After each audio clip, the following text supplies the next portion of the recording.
99.7 KRED. Hey, we need to step the up, man. Aurora, Colorado. Don't that feel good when your crowd behind you? You know what I'm saying? Let's give them something to cheer for now. Hey! Hey! Hey! It's You're now listening to the sounds of Running Wild with Brandon Jackson. Let's get this show going, man. Hurry up! Hurry up! Hurry up! Hurry up! Hurry up!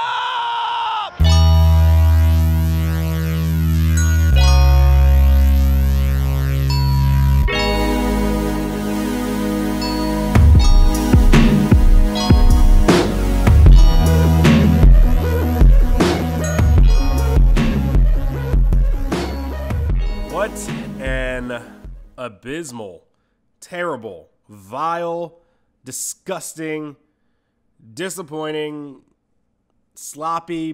There's so many different words I could use here to describe that defensive effort that the Red Foxes put out there last week. I think it might actually have been the worst defensive effort I've ever seen them put in. And I'm including the USC game, the first game that they ever played last year. The USC game was just an example of a team who had much better talent and maybe a team that just wasn't quite ready to really be out there and was a little bit over their heads. This is a completely different team. We're a year in already. You're 3-3. You nearly upset Miami, who's now like in the top 5, I believe, right now in the nation. You nearly upset them. And you hold them to 24 points. You made them look very human. You beat Virginia on the road. An ACC opponent.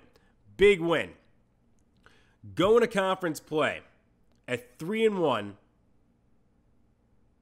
And right now, the Red Foxes are 3-3 with a 1-2 conference record.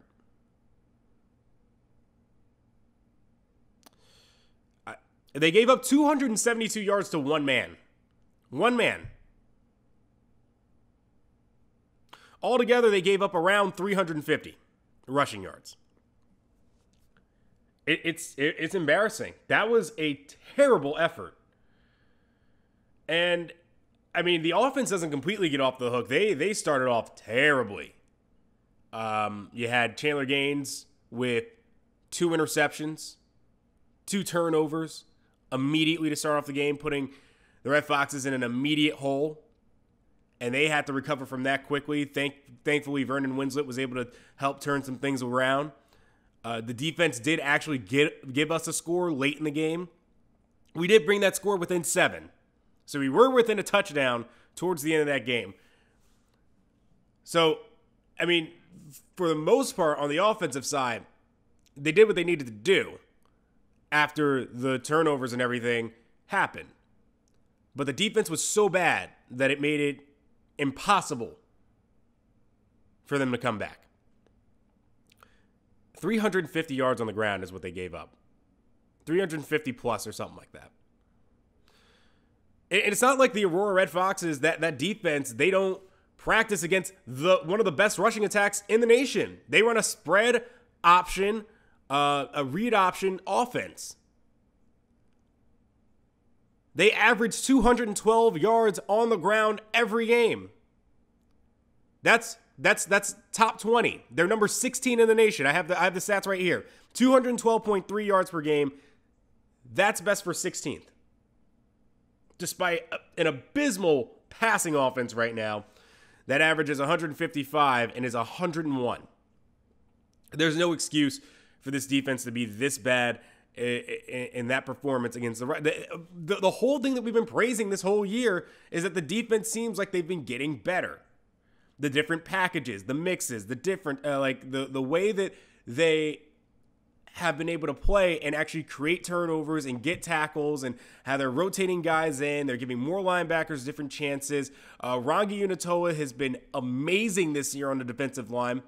He's already on pace to not only double his performance from last year, but possibly triple it at the rate he's going. I don't want to talk about it anymore. I'm already having flashbacks of the one carry where Jordan Wright, he's breaking to the outside, and Sam Montgomery, I don't know what he's doing. He's 5 yards away from the guy, and he's trying to dive at him and completely whiffs. Just an abysmal game. Next week, or this week, it's Arkansas State. We go to their house this time. The Red Wolves are 1-4 in the season. They're 0-2 in conference play. They have only beaten an FCS opponent who they only beat by 1 point. There's no reason that the Red Foxes should lose this game. 0. This should be win number 2 in conference play. They should be 4-3. We should be looking at a bowl this year, is what I'm thinking. I was really looking forward to possibly conference championship, but this is a terrible start already. It's a bad start, and we've got more option teams to go up against, more teams that like to run the football, and I'm really worried. Arkansas State has Warren Wand. If you remember him from last year, he can get loose, and I'm a little worried about how they're gonna contain him, just based off of last week and what happened there. It was frustrating. That was absolutely frustrating. Mashburn really wants to try to get this pass game going again too. I had a talk with him about that and asked some questions, and he's made it kind of clear that when he gets behind in games, he needs to get the pass game up to a point where he can rely on them and get things done. I mean, DJ Smith did get his first touchdown last week. Big surprise there to finally see him kind of redeem himself. But it can't just all be the run game. As fantastic as the backfield boys are, Vernon Winslet's coming out and having a big year this year. He may be on pace to get double digits in touchdowns this year. There's a possibility he could run for 1,000 yards. Possibly Timberlake could run for 1,000 yards too. And then you have Paul Phillips there to mix things up. Blanchard's getting used to carrying the rock too. Rojas is still in the mix a little bit. They have 5 guys who are pretty talented overall. And yet, they can't just be completely dependent upon. This pass game has to come together. And I don't know if the answer is to go away from Gaines, which Mashburn has said he's not going to do. Or you just, at some point you go to Kierkegaard or you look at Mashburn and you say, hey, you've had this problem for a while now. How are you going to fix it? Does the scheme get better? Maybe it wasn't a good idea to try to implement a formation or a set that required your quarterback to be under center, and that was a big focus of the offseason, was finally getting quarterbacks under center, and then you threw that away to go specifically to pistol and shotgun formations. Maybe you just stick to pistol and shotgun. Because now that you've practiced like a whole set of offense and made your playbook focus on that, now all of a sudden you've completely cut your playbook in half. Because they wanted to try to do the heavy sets. Let's go ahead to your questions. I'm getting frustrated the more that I even think about this game. It was so bad. First question here. Take a few. This one is from Kaz Craig Gaming. Said Aurora was absolutely robbed at the end of this game. This play should have been reversed, and they should have had another shot to tie the game up. That being said, Chandler Gaines spotted them 14 points early on, which did not help matters at all.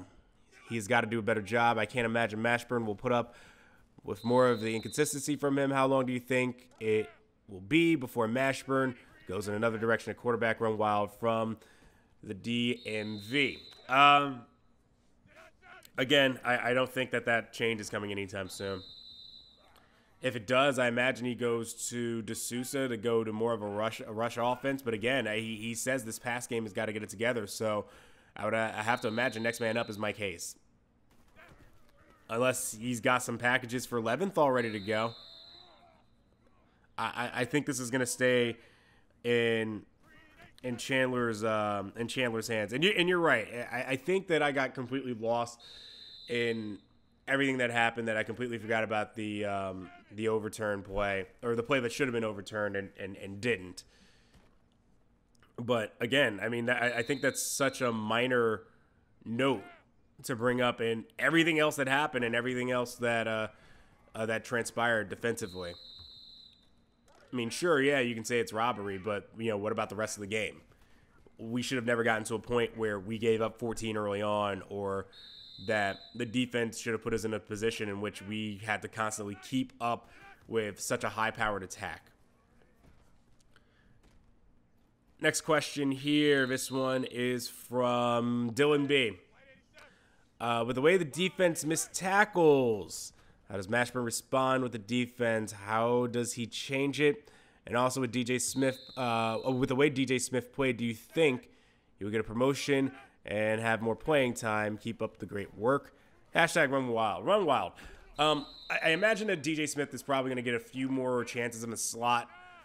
I mean, there's still some packages where they have some slot options that they want to run. By the way, yes, if you're watching live, you can see the practice going on the website. Just go ahead and watch the video there. And you can always leave your comments down below, as I always like to figure out what questions that you guys have for me. So go ahead and do that. I don't know what the fix is for these defensive missed tackles. I really don't. Because you thought that this is something that we would have left in last year, and yet they're popping back up again this year. It's almost hilarious at times. It really is.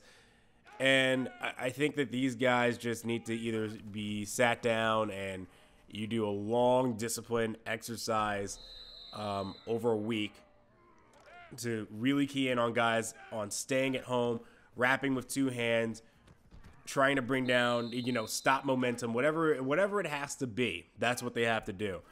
And I imagine, again, that DJ Smith is going to get some chances next week. Probably Paul Phillips, too.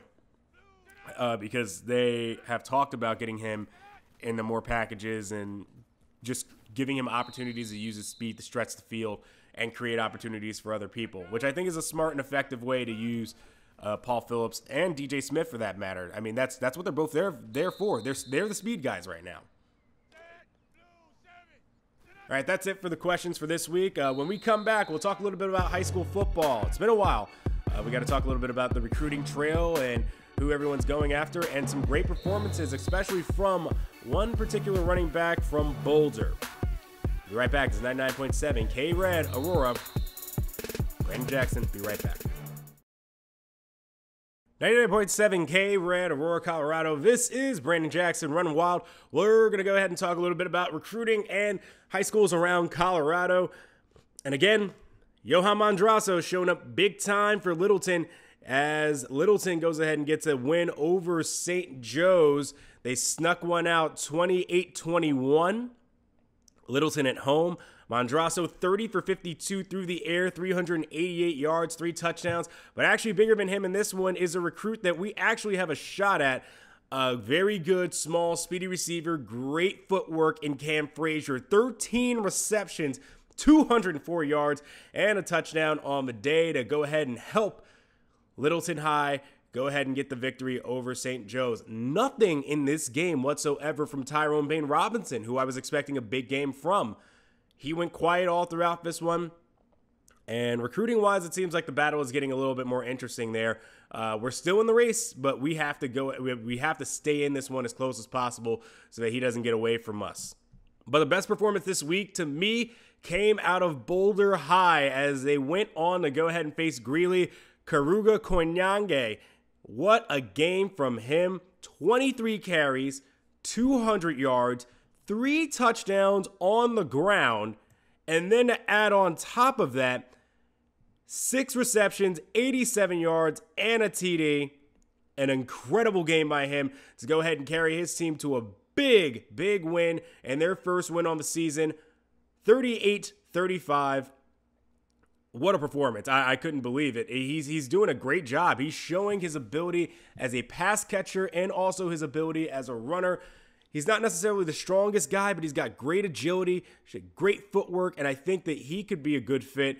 If you redshirt him next year and you give him a chance to go ahead and develop and grow, we're currently in first place to try to get him right now. It seems like he wants to stay here in Colorado and be at Aurora. I think he'll be a fantastic back in a few years. It could be the guy that could be the lead guy, much like Marcus Timberlake is right now, and take over there in that sort of a role. So all around the high schools this week, Aurora defeats Aspen, sending Aspen their second loss of the year thus far. They're 0-2, 28-24 in that one. You also have Moore defeating Pueblo 24-10. Sunrise High getting their first win of the year over Robert Wayne Lee's Colorado Springs team 45-31. And then Denver defeating Durango, who went in big after Aspen in the first game of the season in that state championship rematch, 38-17. So that's all the high school action for this week. And when we look at recruiting, this is what's going on. In terms of recruits who have made decisions, we did get our first recruit of the year. It's a kicker. Ed Garcia from Arizona went ahead and committed this week after a good visit. And then recruits that we lost this week, it's Kyron Glitch Johnson. He has made the decision to go to Akron, going all the way to Ohio to go be the running back for the Zips. Overall, recruiting-wise, things have mostly stayed the same. We're still in a big race with Colorado now for Tyrone Robinson. Johan Mondrasso with Wyoming still ahead. We're still in that race. Still in the race for Jordan Jones-Carter. Cam Frazier, we have the lead. James Davis, Oregon suddenly starting to sneak up there, though we only have the only offer. Roe Jones-Carter and Karuga Konyange starting to seem like we're going to get them. Same with Courtney Davis, the quarterback, as well as wide receiver Jacob Lachlan, who are in a very, very tight race for right now with Missouri, but we're starting to sneak back up into that one.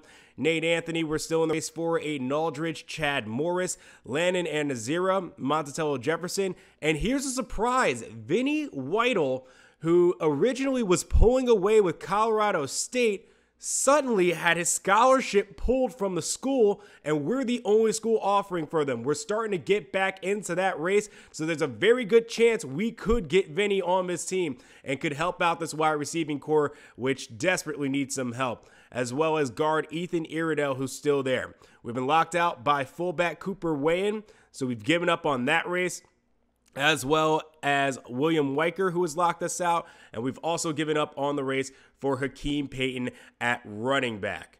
So that'll take care of everything for this week. We'll look forward to the game this week going up against Arkansas State. Hopefully a much better performance as we take on the Red Wolves in the Battle of the Red Animals. We'll see you next week. 99.7 KRED, Aurora. This is Brandon Jackson. I'll see you then.